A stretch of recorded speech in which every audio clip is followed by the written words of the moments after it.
Would you like to know why almost everyone fails the Cloud Architect interview and Solutions Architect interviews? If so, this video is for you.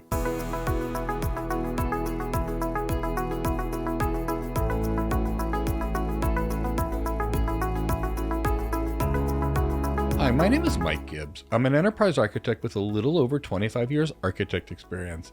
And I can tell you from my experience, I've interviewed over 6,000 people, and it's near impossible to find a real cloud architect or someone that can actually do the cloud architect job.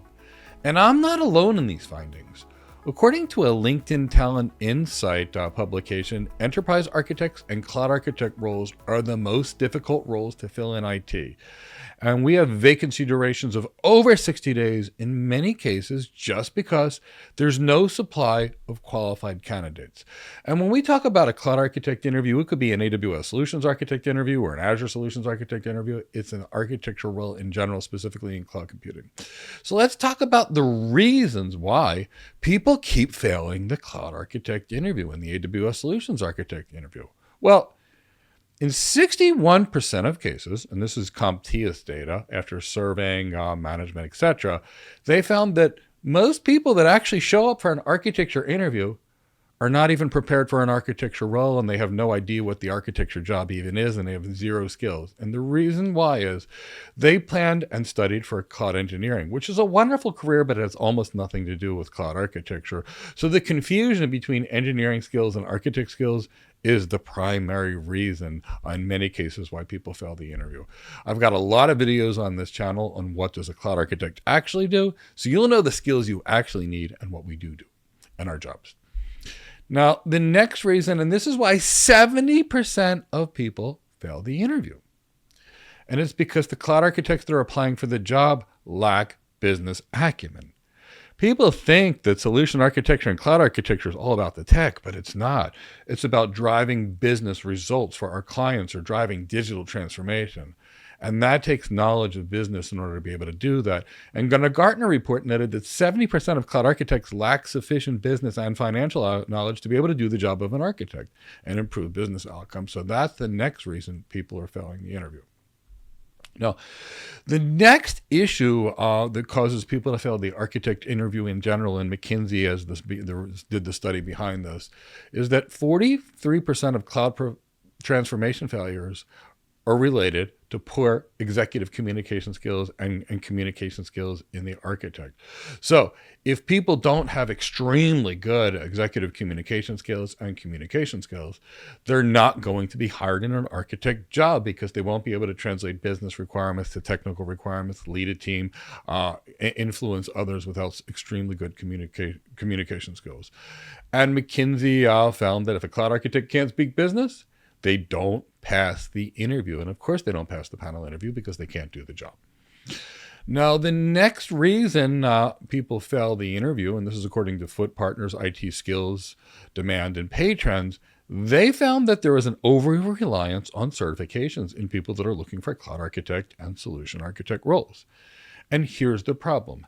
The certifications contain less than 20% of the skills we actually do in our job.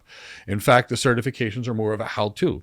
But the hiring managers out there are looking for things that are not on your certifications, such as can you evaluate various trade-offs? What are your integration type patterns? How do you align technology with business needs? So those types of things are what architects do. And if you don't have the skills, you won't be able to get the job, and certifications here just will not provide the skills.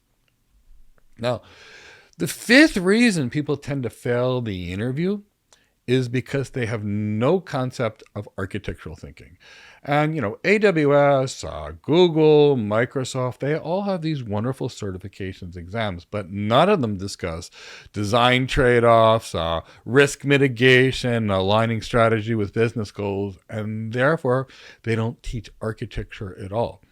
And many candidates come on an architect interview, and yes, they know how to click the buttons to start an EC2 instance.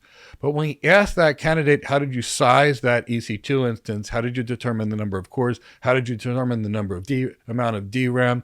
How did you determine whether you needed a high frequency core or a low frequency core? they can't pass. And if they don't understand the underlying tech, it doesn't matter if they can configure it, because we don't configure things as an architect anyway. We design them, evaluate trade-offs, figure out what's best for the business, that type of thing. So if someone's going to be able to justify cloud adoption costs, they're going to have the business needs to be able to do it. They're going to have the communication skills, and they're going to have to understand the impact of new technology on the business. And that's really the key. So when you start looking at things, it's balancing trade-offs. Do I choose this architectural approach versus this architectural approach? Do I choose hybrid multi-cloud, or I go to a single cloud? Can I use the cloud native firewall, or in our security needs, we need something greater, one of the more industrial grade firewalls from a more of a security vendor? And that's the key for the role. Now, I want you to pass your next cloud architect interview, your next enterprise architect interview, your next AWS Solutions Architect interview. And I've got a free interview guide in the description of this video. So sign up for it. It'll be emailed to you. Now, if you'd like to become a cloud architect, solutions architect, AI architect, or any other kind of architect, we have architecture webinars. We typically run them twice per week. And on these architecture webinars, we talk about what we do in the architect role, the exact skills you'll need in the architect role, and the steps you need to take to get your first architect job, regardless of your background, because we've got people from all backgrounds moving into architecture roles. And to register for those free webinars, they're also in the description of this video. So sign up. It'll be on Zoom. We can have a conversation. I'll do anything I can to assist you in your career on those free webinars. If you've enjoyed this video, please give it a like, subscribe to our channel, and hit the bell to be notified of new videos to assist you in your architecture career.